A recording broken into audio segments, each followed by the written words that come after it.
হরে কৃষ্ণ, রাধে রাধে। আচ্ছা, স্বয়ং বাবা ভোলানাথ এই কলিযুগে লিঙ্গরূপে পূজিত হয় কেন?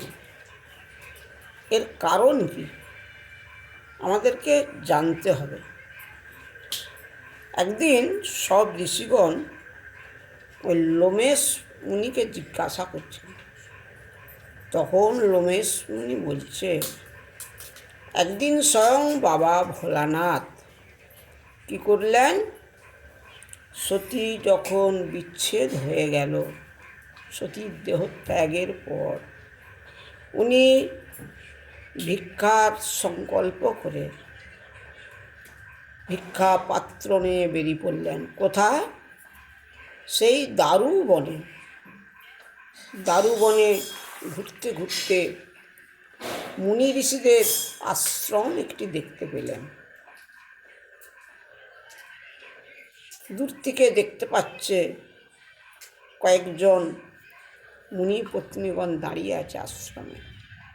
মুনি পত্নীগণ দূর থেকে দেখতে পাচ্ছে উনি কে? বসন বর্জিত, অনুর চেয়ে অনুমতি ক্ষুদ্র, উনি কে? যখন ওই আশ্রমের সামনে আসলেন, বলছে আমায় ভিক্ষা দাও। তখন ওই মুনিপত্নী করেন একজন জিজ্ঞাসা করলো, তুমি কে? তখন স্বয়ং বাবা ভোলানাথ বলছেন, আমি দেবতাদের দেবতা। তখন ওই মুনিপত্নীগণ বলছে, তুমি কে? তুমি কি দেবদেব মহেশ্বর? বলছে হ্যাঁ। বলছে তুমি এখানে এইভাবে এসেছো কেন? বলছে কি করব, আমার সতী বিচ্ছেদ হয়ে গেছে, সেই থেকে আমি ভিক্ষার সংকল্প করে ভিক্ষার জন্য বেরিয়েছি, আমায় ভিক্ষান্ন দান করো। তখন ওই মুনি পত্নীগণ কি করলেন, ওই মহাদেবকে যা ছিল আশ্রমের মধ্যে সম্পূর্ণভাবে ভিক্ষান্ন দান করলেন, ওনার থালা ভর্তি করে দিয়েছেন। তখন স্বয়ং বাবা ভোলানাথ কৈলাসের পথে যখন গমন করলেন, তখন ওই মুনি পত্নীগণ কি করলেন না, ওই বাবা ভোলানাথের পেছন পেছন চললেন। কেন না, তখন মুনি ঋষিরা তো কেউ ছিল না, সকলে স্নান করতে গিয়েছিলেন। সেই মুহূর্তে মুনিপত্নীগণ স্বয়ং ভোলানাথের পেছনে পেছনে যাচ্ছে।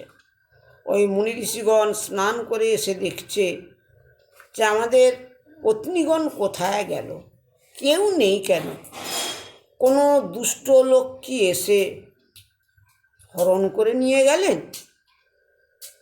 খোঁজাখুঁজি করতে করতে দেখতে পেলেন স্বয়ং ভোলানাথের পেছনে পেছনে যাচ্ছে। ওই মুনি ঋষিগণ গিয়ে পথ আটকালেন। বলছে তুমি তো দেবদেব মহাদেব, তোমার এ কি ব্যবহার? তুমি আমাদের পত্নীগণকে সঙ্গে করে হরণ করে নিয়ে যাচ্ছ। এই কারণে তোমাকে আমরা অভিশাপ দিলাম, তুমি ক্লিব হও। সঙ্গে সঙ্গে ভোলানাথের লিঙ্গ খসে পড়ল। স্বর্গ মর্ত পাতাল ত্রিভুবন ছড়িয়ে গেল, সে লিঙ্গ রূপ হয়ে গেল। তখন সকল দেবতারা মনে মনে ভাবছে জ্যোতির্লিঙ্গ কোথা থেকে আসলো।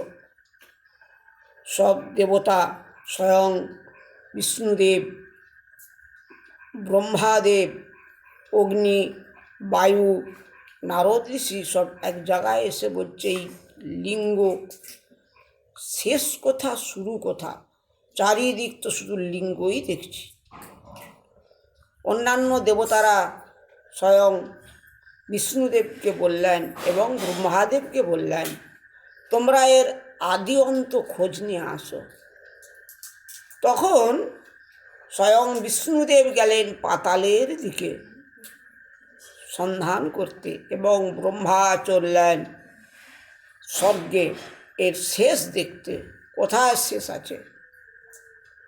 ব্রহ্মা উপরের দিকে উঠে যাচ্ছে, আজ উঠছে, কালো উঠছে, এইভাবে বহুদূর গেলেন, কিন্তু আদি অন্ত কোথাও দেখতে পেলেন না।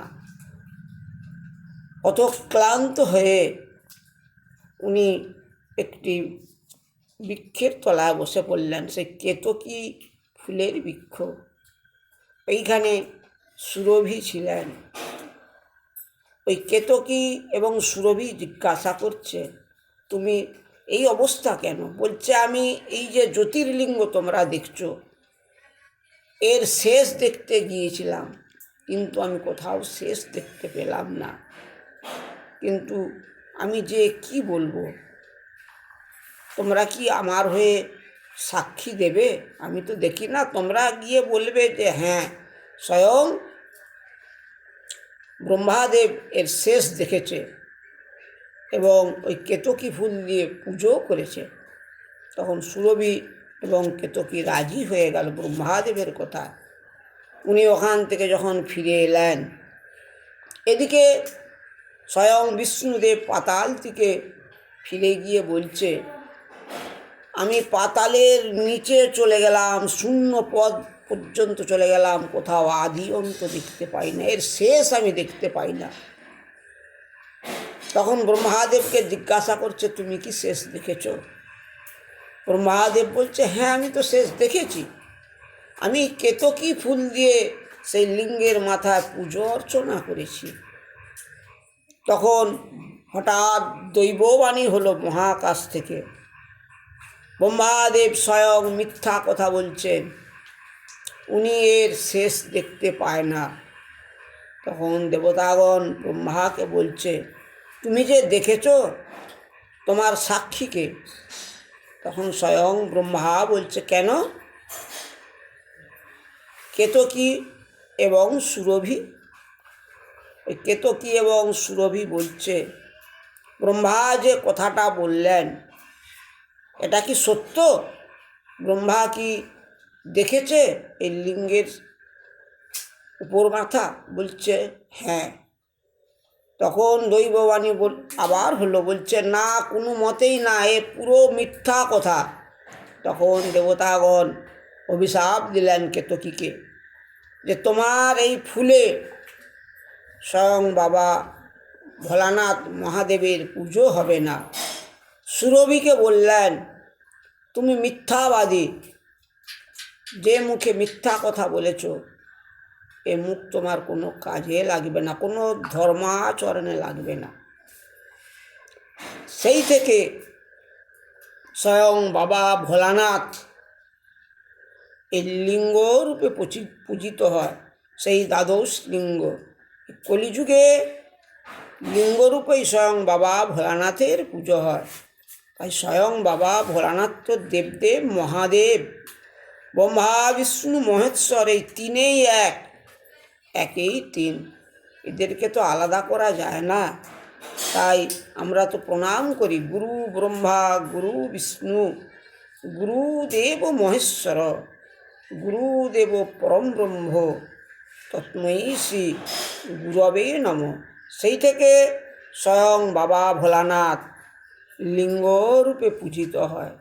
হরে কৃষ্ণ, রাধে রাধে।